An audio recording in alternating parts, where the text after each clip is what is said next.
देखिए, इस वक्त हम संसद परिसर में मौजूद हैं और मेरे पीछे आप देख सकते हैं बाबा साहब अम्बेडकर की ये प्रतिमा। और बाबा साहब अम्बेडकर की प्रतिमा के ठीक नीचे बैठे हैं सांसद चंद्रशेखर आज़ाद। और कल रात 11 बजे से जिस तरीके से दिल्ली के अंदर तमाम जगहों पर जो विद्यार्थी हैं उन्होंने विरोध प्रदर्शन किया और मांग करी कि शिक्षा मंत्री धर्मेंद्र प्रधान का इस्तीफ़ा होना चाहिए, उसको लेकर जिस तरीके की प्रोटेस्ट देखने को मिली और जो बच्चों के साथ फोर्सफुल अटैक किया गया पुलिस पर्सनल्स के द्वारा, उसके खिलाफ चंद्रशेखर आज़ाद रात 11 बजे से संसद परिसर में इस वक्त धरना दे रहे हैं।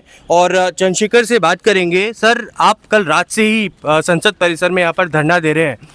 लगातार विद्यार्थियों की तरफ से मांग की जा रही है कि शिक्षा मंत्री का इस्तीफ़ा होना चाहिए।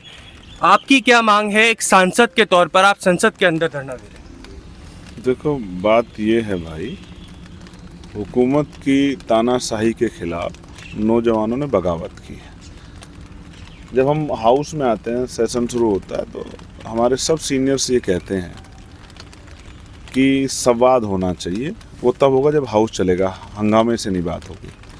लेकिन 30 दिन से यहाँ प्रोटेस्ट चल रहा है देश की राजधानी में। 3 किलोमीटर के अंदर संसद से, प्रधानमंत्री आवास से 3-4 किलोमीटर के अंदर धरना प्रदर्शन चल रहा है। आप संवाद नहीं कर रहे हो। आपने मजबूर किया लोगों को सड़कों पर आने के लिए। सरकार संवाद करती तो हल निकल जाता। आप उनकी 100% मांगे पूरी नहीं करते, मैं मानता हूँ, लेकिन आप उनकी 60%, 50% मांगे तो पूरी, आप उनमें विश्वास तो पैदा करते, सरकार उनको सुन रही है। आपको लगा कि ये जानवर हैं, इनको ये कुछ भी करें, बारिश में रहें, आंधी में रहें, तूफान में रहें, भूखे प्यासे रहें। कल मैंने क्या देखा अपनी आंखों से कि आप बेटियों को, बच्चियों को पीट रहे थे, आप नौजवानों को पीट रहे थे। वो किसी पार्टी के वर्कर नहीं थे, वो युवा था जो यूनिवर्सिटियों में पढ़ता है, कॉलेजों में पढ़ता है, जो कंपटीशन एग्जाम की तैयारी कर रहा है। वो और देश भर के लोग आए थे। क्या संदेश लेके गए? हम सबसे बड़ा जो है लोकतंत्र हैं, हम सबसे बड़ी डेमोक्रेसी, मदर ऑफ डेमोक्रेसी है। ये डेमोक्रेसी है कि आप संवाद नहीं करो? कल क्यों संवाद किया आपने? अगर आप इतना ही आपको संवाद से डर था, कल भी तो आपने संवाद किया ना। नड्डा जी ने संवाद किया, नहीं किया? बिल्कुल। यही संवाद अगर 3 दिन पहले हो जाता, आपकी कहाँ इंटेलिजेंस, कहाँ आपकी विजिलेंस? आपको नहीं पता कितने लोग आ रहे हैं? कल लाखों लोग थे। क्या नहीं हो सकता था देश के अंदर कल? मैं मिट्टी का कर्ज अदा कर रहा हूँ, एक युवा होने कर्ज अदा कर रहा हूँ, उनके साथ खड़ा हूँ जिनके साथ लाठियाँ लगी है। और एक एक लाठी का हिसाब हम लोग मांगने के लिए आए, उसका जवाब देना पड़ेगा। एक सवाल है, आप संवाद की बात कर रहे हैं। कल नड्डा जी ने सीजेपी डेलीगेशन को भी बुलाया, उनसे बातचीत करी। अगर आज संसद चलता है तो सांसद के तौर पर आप संवाद करने संसद जाएंगे या फिर यहीं पर धरना प्रदर्शन करेंगे? आप चाहेंगे कि सरकार से कोई आए आपसे बात करने के लिए? देखिए, मैं बिल्कुल जाऊंगा। अगर संसद चलेगी संवाद करने के लिए, अपनी बात कहने के लिए, बिल्कुल जाऊंगा। मैं वहाँ नहीं कहूँगा तो कहाँ कहूँगा? ये मैं कर्ज अदा कर रहा हूँ, ये जिम्मेदारी कर रहा हूँ उन युवाओं के प्रति जो मेरे भाई हैं, मेरी बहनें हैं, जो बेरोजगार नौजवान, जिनके जो पीड़ित हैं पेपर लीक से, नीट की परीक्षाओं में जिस तरह से पेपर लीक हुए, जो तमाम भर्तियों में जो है कोई रोस्टर सिस्टम नहीं है, जो शिक्षा व्यवस्था कमज़ोर है, जो उनके खिलाफ लड़ रहे हैं। मैं उनके प्रतिनिधि के तौर पे यहाँ बैठा हूँ, लेकिन एक संसद का प्रतिनिधि होने के नाते मैं जाऊँगा जब हाउस चलेगा और ज़ोर ज़ोर से कहूँ, अपनी बात रखने का प्रयास करूँगा कि सरकार सुने। क्यों मारी आपने लाठियाँ? आपने मजबूर किया उनको, और आपने कल उनको जानवर की तरफ पीटा। मैं जानता हूँ, अगर आप रोकना चाहते तो उनके, अगर कोई वैसी बात थी लॉ एंड ऑर्डर की, तो आप पैर पर हमला करते। आपने सर क्यों फोड़े उनके?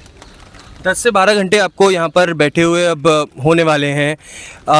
एक सवाल दिल्ली पुलिस भी पूछ रही है कि जब शांतिपूर्ण तरीके से प्रदर्शन था तो क्यों सरकारी वाहनों को नुकसान पहुँचाया गया, क्यों उग्र हुआ ये पूरा प्रदर्शन? हालांकि पुलिस पर्सनल्स भी इंजर्ड हुए। जांच की जाए। मैं जब गया था तो तब लाठियाँ पड़ रही थी, मैं और पुलिस के और उन प्रोटेस्टर्स के बीच में खड़ा था, और उन्होंने मेरी बात को माना। वो 50,000 से ज़्यादा थे उस समय वहाँ पार्लियामेंट स्ट्रीट रोड पे। उन्होंने मेरी बात को माना।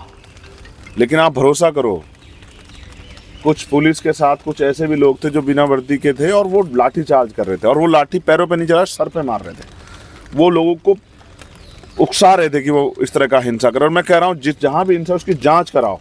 वीडियो फुटेज है, ये दिल्ली है, एक एक चीज़ की वीडियो फुटेज है, जाँच कराओ कि वो कौन लोग हैं। संसद नहीं चलती है तो चंद्रशेखर आज़ाद कब तक यहाँ पर धरना देने वाले? जब तक सरकार संवाद करके उन बच्चों की पीड़ा को नहीं सुनेगी, उसका हल नहीं करेगी। मंत्री जी बदल जाएंगे, ये उनकी मांग है, शिक्षा मंत्री को बदल दो। दूसरे शिक्षा मंत्री आए, लेकिन जब तक व्यवस्था नहीं बदलेगी क्या होगा? सरकार को स्टैंड लेना पड़ेगा, इस पर चर्चा कराए हैं उसमें। तीनों मांगों के साथ आप खड़े मैं हुए उनकी तीनों मांगों के साथ खड़ा हूँ। उनके साथ साथ मैं इस मांग के साथ खड़ा हूँ कि इस देश में शिक्षा व्यवस्था में सुधार होना चाहिए। समय आ गया, पहली बार शिक्षा व्यवस्था पर आंदोलन हो रहा है। रोजगार के लिए आंदोलन होता है, किसानों के लिए आंदोलन होते हैं, पहलवान बेटी आंदोलन करते हैं, लेकिन शिक्षा के लिए आंदोलन हो रहा है। मैं एक शिक्षक का बेटा हूँ, इसलिए यहाँ बैठा हूँ कि शिक्षा में सुधार होना ही चाहिए। गरीब के बच्चे कहाँ जाएंगे? 94,000 स्कूल बंद किया आपने, क्या जवाब है आपके पास? कहाँ जाएगा गरीब? कैसे बनाएगा अपना भविष्य? कहने से काम नहीं चलेगा। अमीरों के बच्चे भी आगे बढ़ जाएंगे, गरीबों के नहीं बढ़ेंगे। और कल तो मैंने देखा, पहली बार मैंने उन बच्चों को देखा, उनके चेहरे जो शायद पहली बार निकल के आए थे सिर्फ इस उम्मीद से कि उनके प्रोटेस्ट से सरकार कुछ संज्ञान लेगी, लेकिन उनको मिली लाठियाँ। पूरे देश के लोग आए थे, क्या लेके गए नौजवान? ये पीड़ा के हमें पीटा, कपड़े फाड़ दिए बच्चों के, मारा। कितने लोग इंजर्ड हैं, बच्चे क्रिटिकल कंडीशन में हैं, आप जवाब नहीं दे पा रहे हो। और नौजवानों का हौसला देखो, फिर बैठ गए हैं।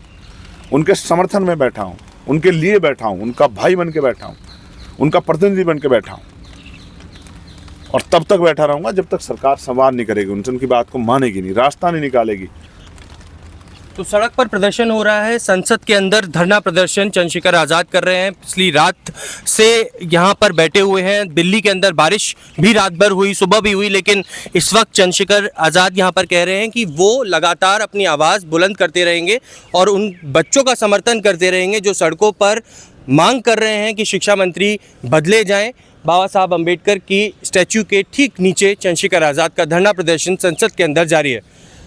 ऐश्वर्य जैन, एनडीटीवी के लिए, दिल्ली से।